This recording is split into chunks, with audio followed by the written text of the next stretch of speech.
तो भगवान ही बचाए। बिटिया, हम तो टूट गए हैं। सावित्री सबकी हालत देखकर रो पड़ी। उसका अपना बेटा भी 2 दिन से बुखार में तप रहा था। घर में न दवा थी, न पानी, न उम्मीद। चारों तरफ धूप इतनी तेज थी कि जैसे सूरज खुद धरती पर उतर आया हो। हवा जैसे मर चुकी थी, एकदम घुटन, तपिश और खामोशी। गांव के पत्तों तक ने हिलना छोड़ दिया था, लेकिन एक आवाज उस सन्नाटे को चीर रही थी। राजू बेटा, फावड़े को ध्यान से पकड़, कहीं ये फिसल न जाए। मैं तुझे दर्द में नहीं देख सकती। वो थी राजू। सावित्री, चेहरे पर मिट्टी, माथे पर पसीना और आंखों में आग। उसकी साड़ी पूरी तरह भीगी हुई थी, जैसे पसीना नहीं, उसकी आत्मा ही बाहर बह रही हो। पास ही उसका 10 साल का बेटा राजू हांफते हुए माँ को देख रहा था।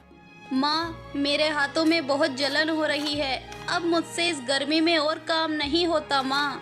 राजू बेटा, जलन तो मुझे भी हो रही है, मगर याद है ना तुझे, कल जब तू प्यास से रोया था और मैं कुछ न कर पाई, वो पल भुलाए नहीं भूलता बेटा। राजू चुप हो गया। उस दिन की तस्वीरें उसकी आंखों में घूम गईं। माँ का सूखा घड़ा और उसका खुद की थाली में रो रो कर पानी ढूंढना। राजू बेटा, ये जमीन हमारी माँ है। जब उसकी छाती फटती है ना बेटा, तभी पानी की बूंद मिल पाती है। अगर आज हार मान ली तो कल सिर्फ प्यास ही बचेगी बेटा। पास में सूखा पड़ा खेत, मुरझाई फसलें और प्यास से बिलबिलाते पशु खड़े थे, मानो वो सब इस माँ बेटे की जंग को देख रहे हों।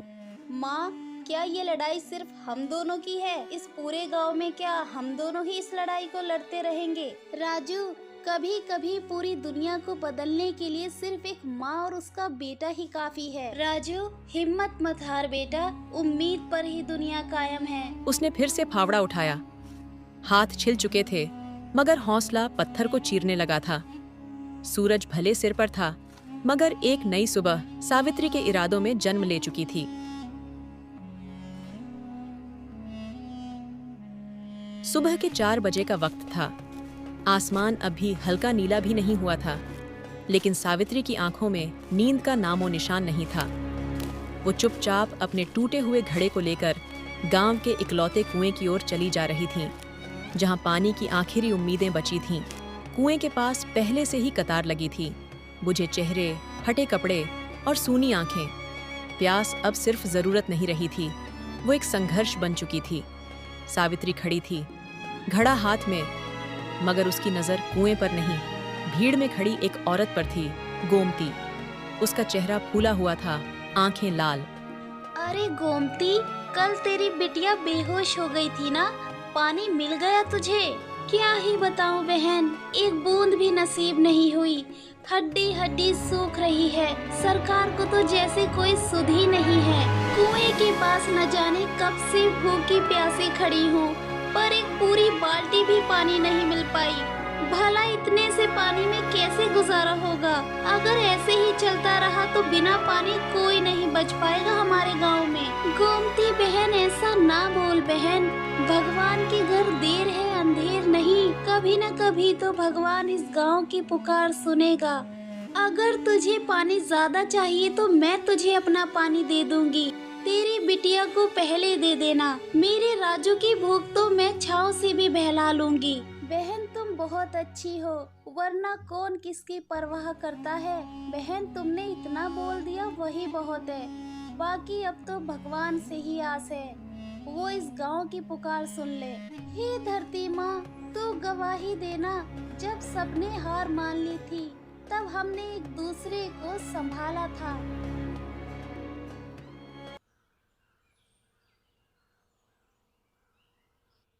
गर्मी अपने चरम पर थी। सूरज आग बरसा रहा था और जमीन तवे जैसी तप रही थी। तभी दूर से एक थकाहारा, झुका हुआ सा बूढ़ा चला आ रहा था। उसके चेहरे पर धूप की लकीरें थीं और होंठ सूख चुके थे। वो गांव के किनारे बैठ गया। आंखों में बस एक उम्मीद थी, कोई एक बूंद पानी, थोड़ी छांव और एक मानवीय स्पर्श। लेकिन गांव वाले चिल्लाते हुए, चल हट बाबा, यहाँ कोई दाना पानी नहीं मिलता। खुद के बच्चों को पानी नहीं मिल रहा, तुझे कहाँ से दे? वैसे भी इस बुढ़ापे में तुझे पानी की क्या जरूरत? तुझे तो भगवान का बुलावा वैसे भी आने वाला है। बूढ़े आदमी ने कोई जवाब नहीं दिया। वह वहीं जमीन पर बैठ गया, पसीने से लथपथ, शांत और निरीह। तभी दूर से एक साड़ी के पल्लू को लपेटती सावित्री दौड़ती हुई आई। उसके हाथ में आधा भरा घड़ा था, वो जो उसने अपने बेटे के लिए बचा कर रखा था। बाबा ये लीजिए, पानी पी लीजिए, आपको इसकी बहुत जरूरत है। उठिए बाबा, आपको इसकी बहुत जरूरत बेटी, है। जब दुनिया ने मुझे पराया किया, तूने माँ जैसी ममता दी। तू नहीं जानती, तेरी ये करुणा किसी वरदान से कम नहीं। बाबा ने झोली से एक पुराना मिट्टी का चमकदार मटका निकाला। वो साधारण नहीं था, उसमें एक सुकून था, एक ऊर्जा। ले इसे। ये कोई साधारण मटका नहीं। जब तुझे लगे कि हर रास्ता बंद हो गया है, तो इस मटके से सच्चे दिल से पानी मांगना। तू सिर्फ पानी नहीं मांगेगी, तू विश्वास मांगेगी, और वो कभी खाली नहीं जाएगा। तेरी ममता ही तेरा योग है बेटी। ये मटका अब तेरे विश्वास की परीक्षा लेगा और तू उस पर खरी उतरेगी। बाबा आपका बहुत बहुत धन्यवाद। आपने मुझे इसके योग्य समझा। आप इस गांव के लिए वरदान बन के आए हो। ये वक्त हमारे गांव के लिए बहुत ही भारी है बाबा। आपका बहुत बहुत धन्यवाद बाबा।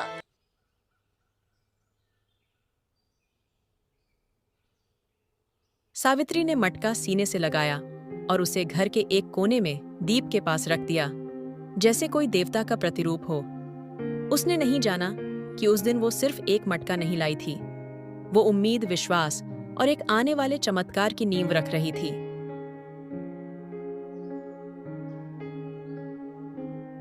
सूखा अब अभिशाप बन चुका था। पेड़ पौधे मुरझा चुके थे, कुएं सूख चुके थे और नदी की जगह अब सिर्फ फटी हुई जमीन थी। गांव की गलियों में अब बच्चों की किलकारियों की जगह प्यास की चीखें थीं। लोग छांव में बैठकर प्यास से बेहाल, आंखें बंद किए पड़े थे।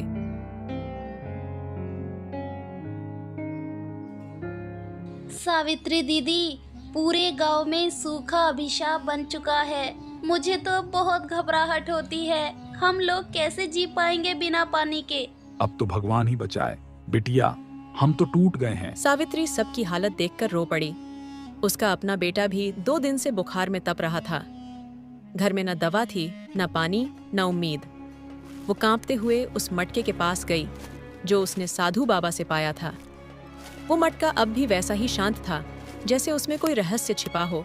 हे मटके, अगर तो सच में मेरी आस्था का उत्तर है तो सुन।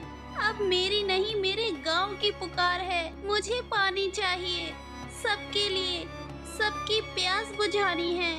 उसने हाथ जोड़ लिए, आंखों से आंसुओं की धार निकल रही थी। अचानक मटके से एक धीमी, करुण और गूंजती हुई आवाज आई। जहां करुणा सच्ची हो, वहां कृपा दूर नहीं रहती। और फिर मटके से शीतल पानी की धारा बह निकली। साफ, मीठा, ठंडा पानी, मानो स्वर्ग की बूंदें हों। सावित्री चौंक गई। पहले डर, फिर आस्था, फिर आंसू। उसने जल्दी से लौटा भरा, बाहर भागी और सबको पानी पिलाया। बच्चे मुस्कुराए, बूढ़े झूम उठे। फिर रोज मटका एक नई कृपा बरसाने लगा। कभी उसमें से चावल निकलते, कभी दाल, तो कभी दवाइयाँ। अब सावित्री खुद चौंकने की बजाय हाथ जोड़कर मुस्कुरा देती।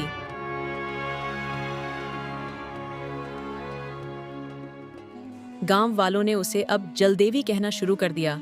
एक वृद्ध बोला, जिसे हमने कभी अकेला छोड़ दिया था, आज वही हमारी मसीहा बन गई। सावित्री आंखों में विनम्रता के मोती लिए बोली, बाबा, ये मेरी नहीं, उस साधु बाबा का आशीर्वाद है और इस मटके में बसी आस्था का चमत्कार है बाबा। उन बाबा का बहुत बहुत धन्यवाद जो आज हमें पानी पीने को मिल रहा है। गांव फिर से हरा हो चला था, पर अब सिर्फ पेड़ों से नहीं, सावित्री के दिल से भी उम्मीद की हरियाली उग आई थी।